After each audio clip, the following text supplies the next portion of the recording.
More troops and modernization. New details emerge on Taiwan's record defense budget.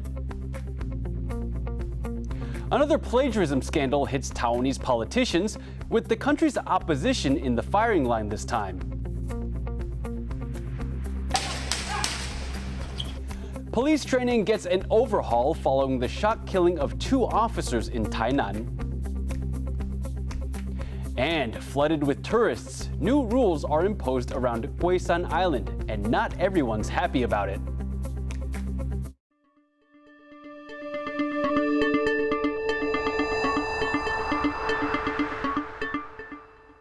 A warm welcome to TaiwanPlus News. I'm Liao. More details are emerging about how Taiwan will spend its record military budget. The government announced last week its biggest defense spending boost to date. The bulk of the $13.4 billion budget will go towards maintaining the country's existing systems. There are also plans to bolster active troop numbers. Jaime Okan has the details. President Tsai Ing-wen meets with members of the country's Air Force. The leader of the Democratic Progressive Party has pledged to modernize the island's armed forces in the face of an increasingly aggressive China.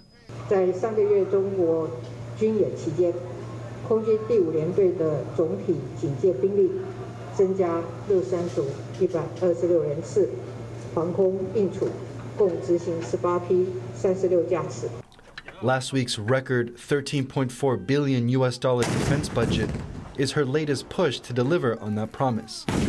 Now, we're finding out more about just how the money will be spent. A large chunk of it will go towards maintenance. Taiwan has been grappling with aging military equipment. 对外军购或者是国内生产的军备，大概都已经到一定年限了，所以它进入就是寿命中期的一些维修阶段。 加上中共这种袭扰，所以在这种情况下，增加这作业维持费，才可以让这些装备可以保有一定的妥善率。 As China increases its military pressure on Taiwan, the island is looking to bolster its defenses, particularly its radar systems. China carried out unprecedented military drills around the island last month, following a visit from U.S. House Speaker Nancy Pelosi, including firing a missile that flew over Taiwan and landed in waters near some of Japan's outlying islands. $90 million will go to improving technology that will detect similar threats. Systems like these will provide a high-tech edge to the country's defense and make it as difficult as possible to stage an attack, a tactic known as the porcupine strategy. The Army has already purchased systems that are in line with this goal. 火山这个地雷布雷车可以就是快速的撒布2个足球场大的一个地雷区，可以阻绝敌方的推进。$84 million will go to purchasing heavy weapons. Taiwan is also boosting troop numbers with plans to add 17,000 active soldiers by next year, bringing its armed forces to a total of 95,000. 这个训练的场地、训练的这个时间可能就要有相应的调整，因为人数增加嘛。这个训练的项目必须要符合这个实际的这个作战的需求，那可能就包括有一些比较真实的、贴近实战的一些相关的这些训练措施。President Tsai appears to be following through with her promise to modernize Taiwan's military. The record defense spending sends a signal to citizens at home and watching eyes abroad that the country stands ready to defend itself. Chris Ma and Jaime Okan for TaiwanPlus. Taiwan is in the middle of 4 days of military exercises in the southern county of Pingtung. The first day of drills focused on paratrooper deployment. The following days will involve using combat helicopters and armored vehicles to simulate defending against an invasion. Although the drills are held annually, they have taken on added significance following a sharp uptick in Chinese military activity around the island since the visit of U.S. House Speaker Nancy Pelosi to Taipei last month. Taiwanese President Tsai Ing-wen has offered condolences to the victims of an earthquake in China's Sichuan province and said Taiwan is willing to assist in rescue efforts. At least 65 people were killed and 50 injured after the 6.8 magnitude quake struck Luding County shortly after midday local time on Monday. The tremor was felt in the provincial capital of Chengdu, where most of the city's 21 million residents are under COVID-19 lockdown. More than 6,500 rescuers worked through the night on search and rescue operations. Another week, another set of plagiarism allegations against Taiwanese politicians. This time against a member of Taiwan's main opposition Kuomintang, Lin Gen-ren, who is running for mayor in the northern city of Hsinchu, has been accused of plagiarizing his master's thesis. It follows on the heels of a spate of similar accusations ahead of Taiwan's upcoming local elections. Bing Wang reports. In a page-by-page analysis, legislators from Taiwan's ruling Democratic Progressive Party, or DPP, unveil what they say is a major revelation. Lin Gen-ren is the main opposition Kuomintang, or KMT's mayoral candidate for the northwestern city of Hsinchu, one of Taiwan's economic centers. The DPP claims that 60% of his thesis was plagiarized using government information, and they're calling on Lin to apologize and withdraw from the race. 那身为一个议员，你的论文几乎全部都抄市政府报告。你是寄生在市政府来拿学位的吧？ Lin Gen-ren denies the allegation, only admitting to leaving out citations by accident. 针对我的论文有6处输了引注，是我的失误，我会细心的检讨。选举要回归政策愿景，而不是泼脏水。 Lin also took the initiative to ask his university to investigate whether he had plagiarized. It's just the latest in a slew of plagiarism allegations made against candidates ahead of Taiwan's local elections in November. Simon Chang, a KMT mayoral candidate for the northern city of Taoyuan, was accused of overseeing a government research project that seemingly plagiarized much of its content. And just last month, the DPP candidate for the same city was forced to withdraw after both his master's degrees were revoked for plagiarism on his theses. It's not yet clear if these latest allegations are true, but it's become a preferred line of political attack in Taiwan in recent years. Politicians can expect their academic background to come under as much scrutiny as their policy platforms going forward, and the Taiwanese people can only hope the candidates on offer hold the high ethical standards expected of people in power. It's Liao Zhou and Bing Wang for TaiwanPlus. Taiwan's police training program is getting an overhaul.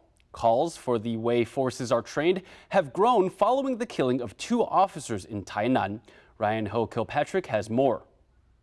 Taiwan's police forces are stepping up their training to deal with armed and dangerous suspects. It follows the killing of 2 on-duty officers in the southern city of Tainan. 观察周遭环境，预判可以抵御攻击的掩体，安排前进或撤离的路线，优先保障自身的安全，等待机会反击。 The tragic incident in Tainan has highlighted what some see as an oversight in Taiwan's police training regimen. Under the current system, arrest and control training is treated as separate from the standard police exam, and critics say it is old-fashioned and doesn't adequately account for real-world scenarios. Now, the National Police Agency is reviewing its arrest training program, which has been in place for 18 years, and looking at ways to include it in general training and leverage new technology like virtual reality. In addition to the police exam, we'll see officers faced with unpredictable confrontations like this. It's hoped that these reforms will better prepare Taiwan's police officers and prevent more deaths in the line of duty. Ryan Ho-Kilpatrick for TaiwanPlus. Police in northern Taiwan's New Taipei city have made a grisly discovery. Officers were sent to check up on a man who had been missing for 5 days. 现场初步确实有闻到异味。那在紧急救援的情况下有开门进入勘查。那初步有看到一具遗体。那目前身份还在辨识中。 The body was discovered missing its head and several limbs. Police say there was no evidence of forced entry into the victim's apartment. They are looking for the deceased's brother, who lived with him, as the primary suspect in the killing. This year's meeting of the UN General Assembly opens on September 13th, and Taiwan is once again not invited. On Tuesday, Taipei announced it's launching a series of events on the sidelines of the 2-week event in New York as part of its campaign for greater participation in the UN. Louise Watt is at the Foreign Ministry where the announcement was made. Now, what many people don't realize is that Taiwan is shut out of major international organizations like UN agencies. Now, Taiwan isn't a member of the United Nations, but in years past it has been allowed to participate in, for example, the World Health Organization as an observer. Now that's changed as relations have worsened between Taipei and Beijing, which claims Taiwan as its own. China says it has the right to speak for Taiwan, and Chinese pressure and growing influence within the UN means Taipei is kept out. Taiwan is again saying that's unfair.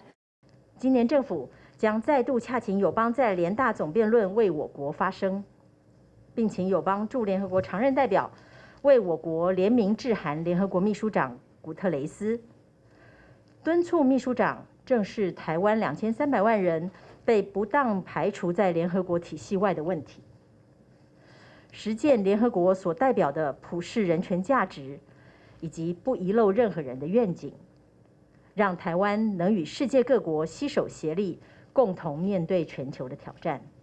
Countries, including the United States, have been calling for Taiwan's meaningful participation in the UN system. As Taipei kicks off its campaign, it remains to be seen whether it will have any more success this year than in years past. Damon Lin and Louise Watt at Taiwan's Foreign Ministry in Taipei. As the Mid-Autumn Festival long weekend approaches, many people in Taiwan are making plans for one last getaway before colder weather sets in. A popular choice is water sports, but it's an activity that can have an impact on coastal environment. Now, a new plan will limit water sports around a popular tourist spot Guishan Island off Taiwan's northeast coast. The new rules are meant to strike a balance between tourists enjoying the sea and those passing through for other reasons. John Van Trieste reports. Guishan Island is a volcanic nature reserve just off Taiwan's northeast. It's a popular day trip destination, loved among other things for the milky turquoise of the water nearby, a product of undersea hot springs. During tourist season, boatloads of paddleboarders and divers flock to the island.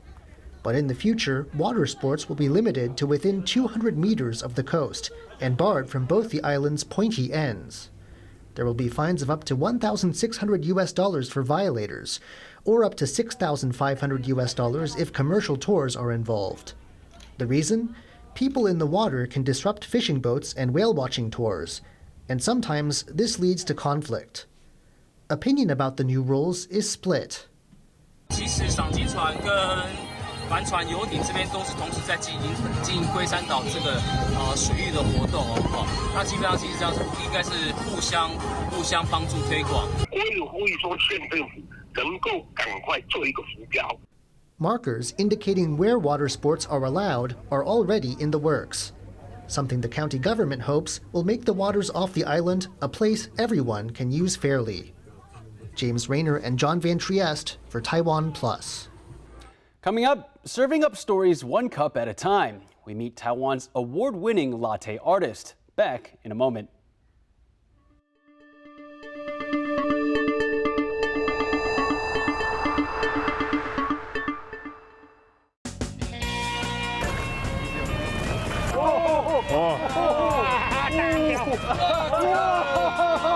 So this is a Yinwei Da Hong Tiao, red coral snapper. Good job.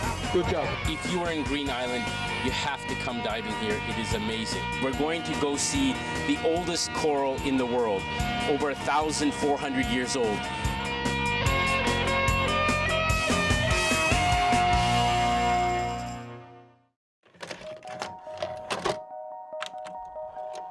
This is 我们台湾人要送给台湾的礼物。我们都清楚，我们都在一起，在完成一件事情。这是我们的根。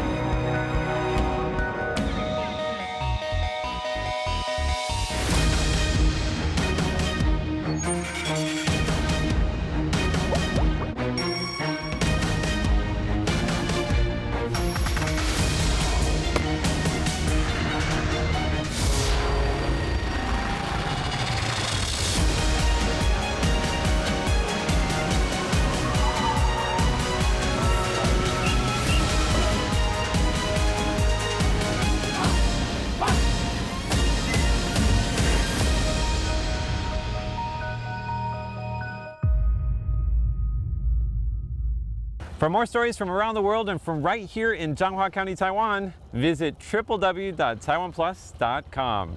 Right? He says moo.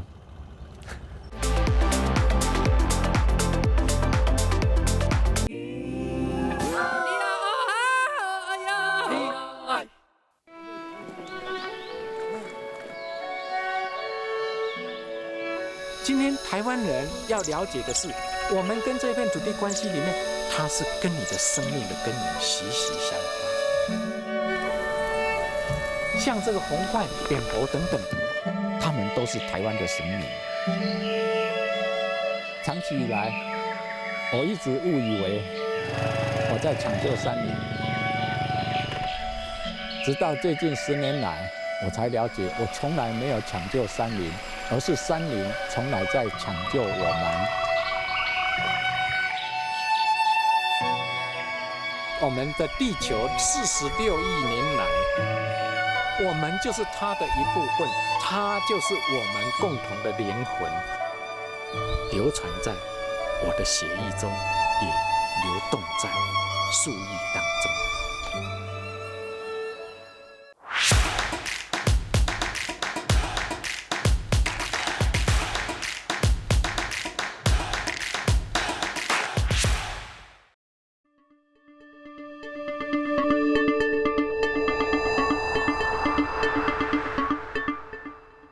Welcome back. You're watching TaiwanPlus News. Taiwan is set to get a boost in its fight against the newest variants of COVID-19. A shipment of 2 million doses of Moderna's next-generation COVID-19 vaccine is due to arrive in the country this month. Taiwan has approved the use of the new shot for over 65s and adults with compromised immune systems. It's also recommending people at high risk of getting COVID, like frontline medical workers and airport staff, also get the latest jab. More than 86% of Taiwan's population have had 2 shots of a COVID vaccine, and 72% have had a first booster shot. Former Taiwan Vice President Tsai Ing-wen has attended the beatification of Pope John Paul I in Rome. Tsai attended as the special envoy of President Tsai Ing-wen. He is leading a delegation on a 9-day visit to the Vatican, during which he met with Pope Francis. The Holy See is Taiwan's only official diplomatic ally in Europe and one of just 14 around the world. Slowing global demand for consumer electronic products has hit semiconductor foundries, including those in Taiwan. The drop in demand has forced Taiwanese chipmakers to slash their prices, as Yu Jinghua reports.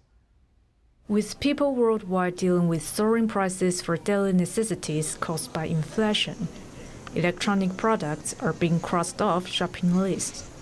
This decrease in demand means that chip makers in Taiwan are now feeling a slump in business. Since July, domestic foundries have had to cut their prices by 20%. 台湾像是在立积电或者是世界先进，慢慢的，其实在第3季也已经看到，在产能利用率有出现松动的一个状况。台厂2线的晶圆代工业者比较面对的是价格方面的一个挑战。In the semiconductor supply chain, foundries that focus on manufacturing chips using mature processes were the hardest hit. These chips are widely used in electronic devices, from laptops to TVs, from cars to kitchen appliances. Last year, there was a strong demand for these chips, but now these businesses have too much inventory on hand. 再来的话就是 FED 的一个连续升息，这个连续升息会造成消费端更加的一个缩手。如果说高利率这样的一个政策维持一段的时间，那这个部分的话，影响消费缩手的一个时间就会变长。The drop in chip demand has hit the stock market as well. The stock prices of second-tier chip foundries dropped on Monday, with UMC decreasing more than 2% and Vanguard International Semiconductors slipping almost 1.4%. Even industry leader TSMC fell slightly. But there may be some good news on the horizon for the sector. With Apple launching its new phone in 2 days, the industry is hoping for a bounce back. Klein Wang and Eugene Huang for TaiwanPlus. Russia has announced that gas supplies to Europe will not resume until sanctions against Moscow are lifted. Russia's state-owned energy company Gazprom first announced last week an indefinite shutting of the Nord Stream 1 pipeline carrying gas to Europe due to maintenance. But the Kremlin said on Monday that Western sanctions over Russia's war in Ukraine were the real reason behind the closure. The European Union has accused Russia of using energy as a weapon. European countries are facing sky-high inflation as governments are forced to find alternative sources of fuel ahead of an expected surge in demand this winter. More than 3,000 people have been evacuated in the South Korean city of Busan as Super Typhoon Hinnamnor continues to wreak havoc in the region. The typhoon has forced hundreds of flight cancellations in South Korea, with factories and schools also having to suspend operations. Only one person has been reported missing, with no reports of major damage to infrastructure. In Japan, flights and trains have been canceled due to the typhoon, which is set to hit the north of the country later on Tuesday. Residents in central Taiwan are protesting against the owners of a duck farm run on government land. They say the farm is secretly helping factories bury their waste, and the government is turning a blind eye. John Van Trieste has this story. A duck farm in central Taiwan has become an ecological battleground. This part of Taiwan, Taichung's Dajia district, is an area with both agriculture and industry. And locals say the farm's exposing them to both agricultural and industrial pollution. They say the tens of thousands of ducks here produce waste that goes into waterways without treatment. And at a protest, they also said the farms become a dumping ground for industrial waste and discarded construction material.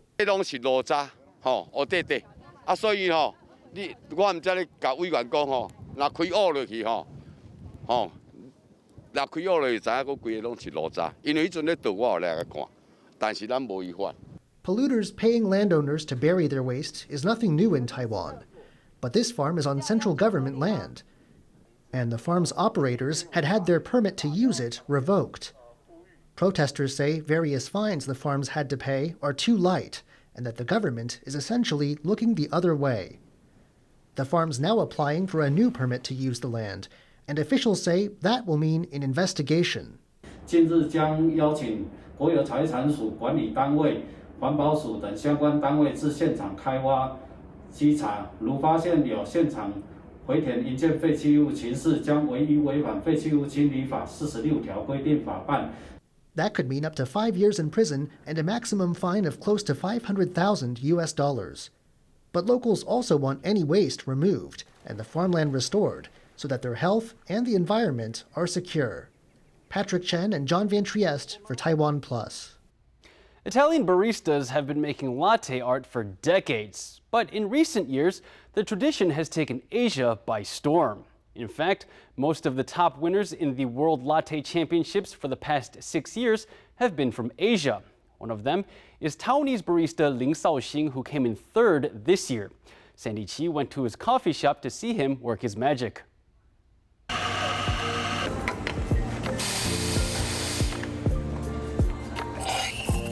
Gently pouring milk into a cup with the right angle and height. And in moments, a zebra appears. This is the practice of latte art, a technique Taiwanese barista Ling Shaoxing has trained for many years to master. And this is one of his award-winning creations. These patterns may seem simple, but they are not easy to make. 我以前在练习比赛的时候是几乎只要2天我就会去练一次。通常都是我可能早上下班之后，大概是6点到10点这段时间，一天可能就是4个小时。那这个4个小时就一直在做拉花练习。那除此之外，可能还会排一整天的假去做练习。所以其实练习量对我来讲是蛮重要的。It took Lin 7 years to reach his level of skill, and his hard work paid off. He won 3rd place in the World Coffee Championships in 2022.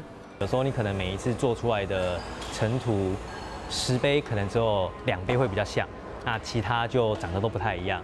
比较大的瓶颈是我的创作灵感来源，因为毕竟你有想要做一个图案出来，但你必须要花很多时间去做构图、去测试。Lin gets his inspiration from small things in his daily life, especially animals. 像我今年的比赛作品就是动物，那对我来说，动物是跟人很亲近的一个过程啊。那这些动物对我们来说，其实都很有画面，那也对我们来讲是能够有深刻印象的一个部分。 For Lin, latte art isn't just about perfecting patterns, it's about connecting with customers.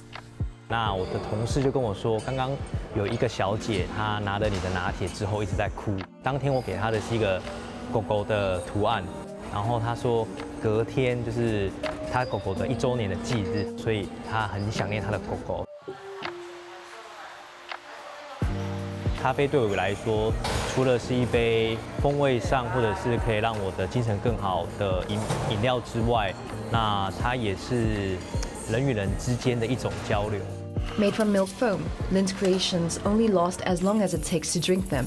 But the generosity poured into each cup lingers long after the latte is gone. Kama Xu and Sandy Chi for TaiwanPlus. Thanks for watching TaiwanPlus News. I'm Leslie Liao.